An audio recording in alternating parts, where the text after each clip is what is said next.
In this video, we're diving into a chilling case that shocked everyone, a story filled with lies, betrayal, and an unthinkable crime. Mike Rochelle married his first wife, Dee Hoffman, in 1979, while they were both students at the University of Florida in Gainesville. He seemed to have everything. Mike had some very interesting traits from a very young age. He was a Boy Scout who was very close to becoming an Eagle Scout. He was also an altar boy, which shows that he had strong morals. Mike continued to do well after going to college at the University of Florida. He eagerly participated in a fraternity that provided him with a support system and chances to learn and grow. This kid was also a model citizen because of their academic and athletic success. Mike got his master's degree in business management from the University of Miami. This achievement in school set him up for success in both his personal and business life. Rochelle's wife, Dee, once said that Mike was a very loving husband who never hurt her physically.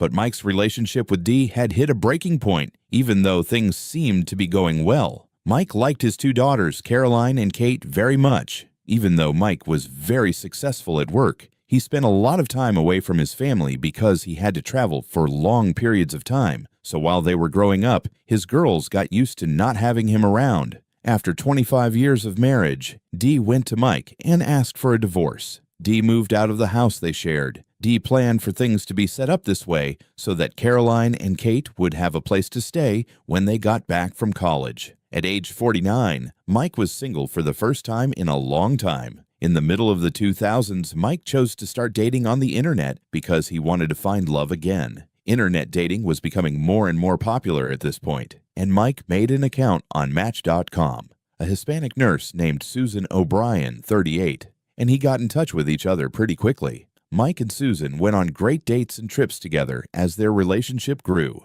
Not long after they met for the first time, Susan moved into Mike's house, taking over a room that Dee, Mike's ex-wife, had been living in. In an interview with 48 Hours, Dee talked about how she felt about Susan coming into her ex-husband's life. Dee says that her dog and everything else that was once hers were taken by Susan. Caroline, Mike's daughter, was worried about Susan when she met the girlfriend of her father. Caroline was surprised by how much Susan drank on their first date, even though she had several martinis. Despite everything, Susan strangely stayed upright and was able to walk and even talk. Caroline said that this behavior was different from anything else she had seen, and it made her nervous. Even though Caroline wasn't sure, Mike and Susan got married in 2007. After they got married, things changed in their relationship. Susan stopped working and Mike stopped traveling for work. Mike instead bought an Ocala Dental, a local business that would become the center of their lives. The outside world thought Mike Rochelle and his wife Susan O'Brien were a great match. They lived in a nice neighborhood in Florida's Alachua County called Haley Plantation. They often joked about how great their life together was. But Mike and Susan were really having a hard time with their marriage, even though they didn't show it.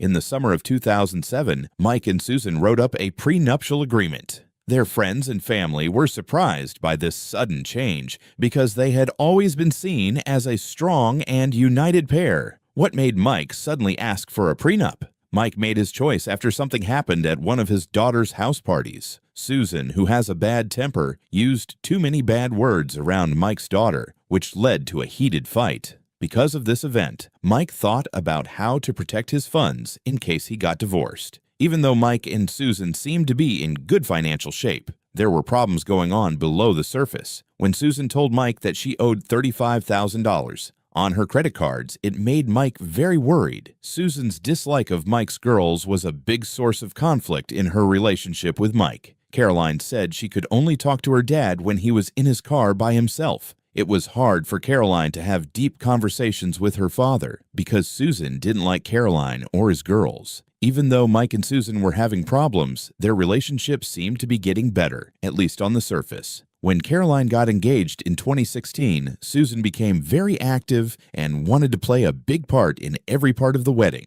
Susan insisted on giving her a wedding shower, which is something that usually happens to the bride's mother or sister. Susan chose to leave Caroline's mother's friends off the guest list when she was planning the shower, but she made sure that her own family and friends were there. Even though Susan's big role in planning the shower seemed strange at first, Caroline said that the day was fun. Susan put in a lot of work to make sure that everyone had a fun and memorable time. Susan went with Caroline to the bridal shop while she was looking for her wedding dress. Together, they looked at all the dresses until Caroline found one that really caught her eye. Susan even gave the dress's owner her credit card number to pay for it. Caroline got married at the Oheka Castle on Long Island in November 2017 in front of 160 guests. It was like a royal wedding in terms of its grandeur and wealth. Caroline saw a strange mark on Mike's face before he walked his daughter down the aisle. Mike didn't want to upset Caroline on her special day, so when she asked about the mark, he brushed her worries off. But 3 weeks after Caroline got married, Mike told her that his wife, Susan, had made the mark, which was now a long white scar. He told them that Susan had hurt him physically and that she had been arrested for domestic attack after getting drunk and acting out. Susan said that her husband Mike told her after the wedding of their niece Caroline that the wedding had cost $150,000 more than planned. This news made Susan very angry, and the fight she was having with Mike got worse. During the fight, Susan tried to calm things down by pushing Mike and throwing a cell phone at him. Susan, on the other hand, was the one who called 911 to tell what happened. Susan said she was willing to go to the couple's beach house and help calm things down. A lot of time went by, though, and she still didn't leave the house to go to the beach. Because of this, Susan was arrested because she still hadn't left the building. Finally, the court told Susan to stay away from Mike, and she went to get help with both alcoholism and anger control. After a few weeks, Mike finally chose not to press charges against Susan, and the case was dropped. Susan left their house and moved into a condo in Ponte Vedra. This was a break from the couple's ongoing problems, but it wouldn't last long. Michael Rochelle called 911 from his home in Gainesville, Florida at 4 a.m. on February 3, 2018, with a scary story. He called the police and told them that someone had broken into his house and his wife Susan was bleeding heavily. When the cops arrived, they found Susan badly hurt on a bed in the master bedroom of the house. As soon as help arrived, they rushed her to the closest hospital with a sense of urgency. As Susan was rushed to the operating room, the doctors worked hard to save her life. Even though she was in serious condition, the chances were against her, and it didn't look like she would make it. At the same time, a detective showed up at Mike's house, which was now blocked off as a crime scene. The detective began his search of the building by carefully looking over the scene for any hints. The agent came across a scene that made him feel very scared. Inside the master bedroom, there was a lot of blood on the bed and a bloody knife that was bent, but there were no broken windows or signs of forced entry on any of the doors. The detective looked at security camera video from Mike's house to try to figure out what happened before the crime. The agent looked at the video very carefully, but couldn't find anyone running away from Mike's house. Even though Susan amazingly lived through it, she was badly hurt on her wrist, stomach, and neck. While she was in the hospital, Susan woke up and told the officers working on the case something shocking. Susan said that Mike was the one who hit her, not someone else. She said Mike made up a story about someone breaking into their house and beating them up. Susan says that she and Mike got into a fight while they were having dinner at a nearby diner. Susan said she and Mike chose to take different cars back home. Susan went right to bed when she got home. As she was falling asleep, she felt like she was being stabbed very sharply. Mike stood over Susan with a knife in his hand when she opened her eyes. As soon as she realized she was in danger, she felt scared and confused. Someone yelled at Mike, "Michael, you're going to kill me." Mike answered, "That's exactly what I want to do," which scared Susan. Susan yelled for help, but Mike didn't listen. He kept stabbing her, leaving her body covered in blood and in a lot of pain. Susan lay in the bed for an hour, bleeding heavily and scared for her life. Sue told Mike that he wouldn't kill her if she believed his story, that someone broke into the house and stabbed her. In order to stay living, Susan reluctantly agreed to follow Mike's plan. After that, he changed clothes and called 911, saying that someone had stolen something. Mike Rochelle was caught on charges that he tried to kill his wife, Susan O'Brien. Everyone was shocked by the news, even Mike's ex-wife Dee and his daughters Caroline and Kate. Dee was shocked when she heard that Mike had been arrested. She had divorced Mike many years before. She had never seen any signs of rage or aggression during their marriage. She couldn't believe that her ex-husband was being charged with such a horrible crime. In the same way, Caroline and Kate were shocked when their father was arrested. They had always looked up to and appreciated Mike because they thought he was a good person. It was hard to believe that he would do something so violent to their mom. More charges were brought against Mike as the situation went on. Besides the attempted murder charge, he was also charged with false arrest, obstruction, and tampering with evidence. The case became even more confusing and dangerous when these extra charges were added. Because Mike is very wealthy, the judge chose to set a bond of $2.5 million for the extra charges, but it was decided that there would be no bond for the attempted murder charge. People all over the neighborhood were shocked when Mike Rochelle was arrested because of how bad the crime was. A lot of people who knew him and his family had a hard time understanding how the charges against him fit with how they saw him.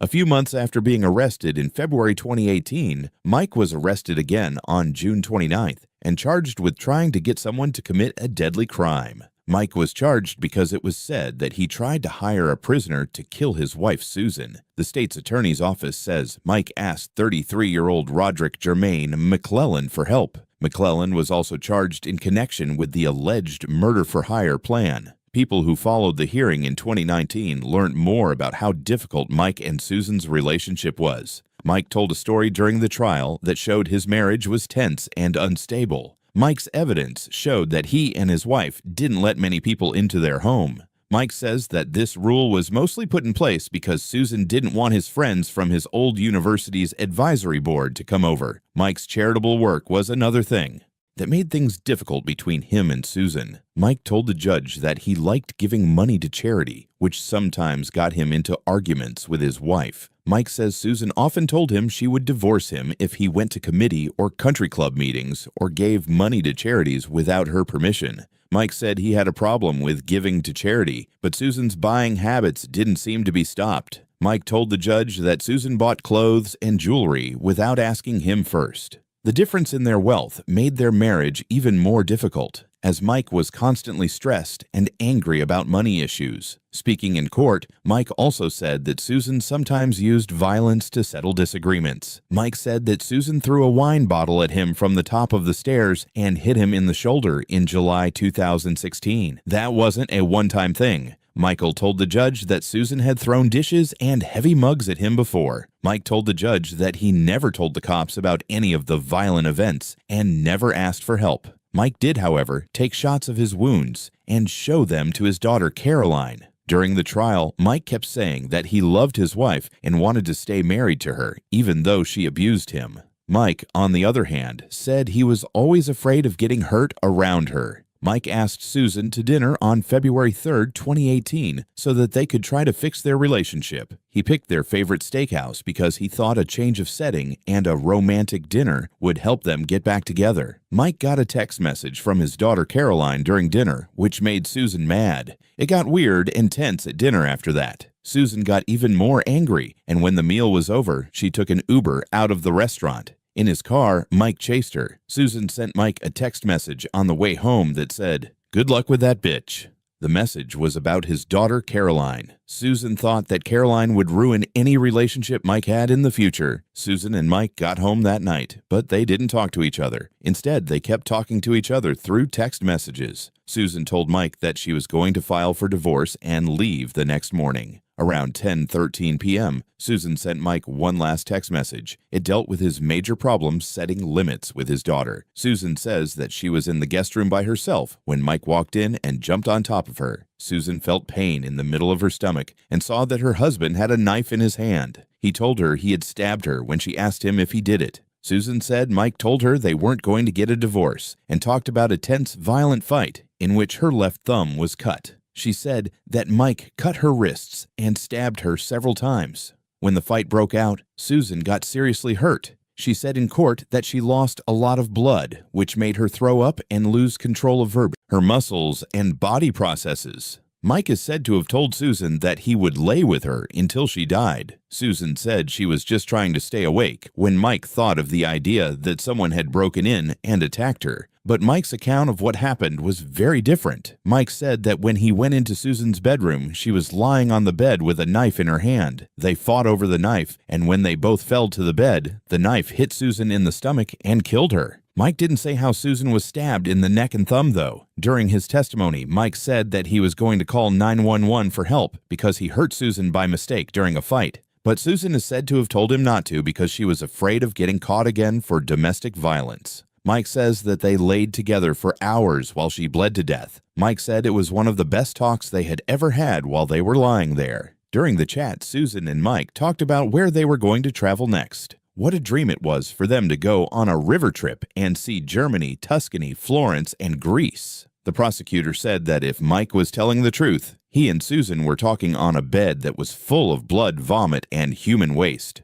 Mike said in court that at 3 a.m., his and Susan's bloody bedroom was broken into by Susie, their dog. He got out of bed to help her. However, Susan allegedly said that she was afraid of going to jail when she pulled out the knife and slit her wrists. He said that he told Susan that he wasn't going to arrest her, but he switched stories with the cops and said that he would keep her safe. As part of this plan, Mike turned off the cams around 5:25 a.m. to set up a break-in. He did call 911 and turn the cameras back on, though. The prosecution said Mike's acts showed he meant to hurt Susan. They said that the fact that he was ready to lie about what happened and the way he messed with the surveillance cameras showed that he was trying to hide the fact that he had been involved in the crime. The defense, on the other hand, said that Mike did what he did because he wanted to protect his wife. They said Susan tried to kill herself because she had mental health problems and that Mike lied to the police and turned off the camera to protect her from herself.